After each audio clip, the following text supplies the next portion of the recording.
আসসালামু আলাইকুম। Welcome back to my channel as a Islamic through.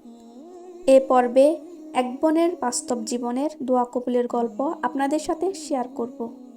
এখানে মিথ্যে বা বানানো কোনো গল্প আপনাদের সাথে শেয়ার করা হয় না। বোনটি বলছিল, আমি অত্যন্ত মধ্যবিত্ত পরিবারের একটি মেয়ে। আব্বু রিক্সা ঠিক করার কাজ করে। এসএসসি পরীক্ষায় আমার রেজাল্ট ভালো হয়নি, কিন্তু আমার অনেক ইচ্ছে আমি ভালো একটা কলেজে পড়ে এইচএসসিতে ভালো রেজাল্ট করব। কলেজ সম্পর্কে আমার কোনো ধারণাই ছিল না। মুখে শুনে কলেজে ভর্তি হতে যাই। ভর্তি হওয়ার পর আমি আমার বান্ধবীদের সাথে কথা বলে এই কলেজ সম্পর্কে অনেক কিছুই জানতে পারি। এই কলেজে অনেক বেতন, অনেক খরচ। মাসে প্রায় 2530 টাকা বেতন। আমি কি করব ভেবে উঠতে পারছিলাম না। আমার বাবা কিভাবে প্রতি মাসে এই টাকা দিবে। ভর্তির সময় আমার বাবা কাকা থেকে টাকা এনে আমাকে কলেজে ভর্তি করায়। আমার বাবা চায় তার সন্তান যেন ভালো কলেজে পড়ে।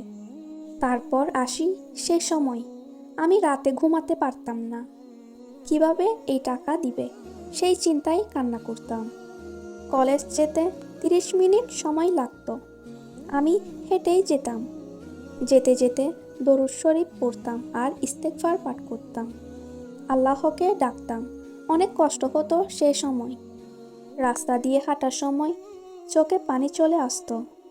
আল্লাহর উসিলায় কলেজ থেকে নোটিশ আসে, যারা গরিব তারা ফুল ফির জন্য আবেদন করতে পারে। তেমন কেউ করেনি, কারণ সে কলেজে সবাই বড়লোক ছিল।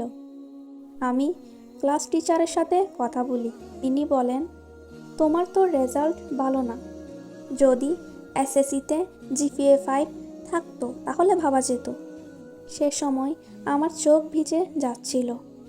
এইদিকে আমার বাবা বলে, মা, যত কষ্ট হোক না কেন আমি মাস শেষে টাকা দেব।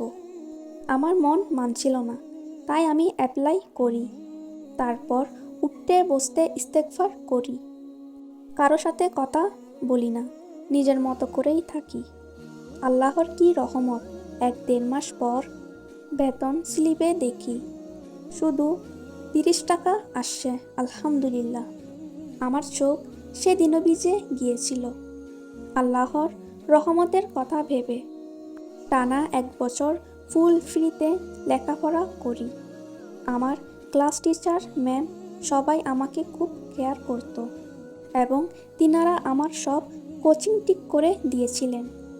সেখানেও আমার কোনো টাকা লাগতো না। আমার রব আমাকে নিরাশ করেননি। এইচএসসিতে আল্লাহর রহমতে ভালোই রেজাল্ট হয়। আলহামদুলিল্লাহ, আলহামদুলিল্লাহ, আলহামদুলিল্লাহ। ডাকার মতো ডাকলে আল্লাহ কখনো কাউকে নিরাশ করেন না।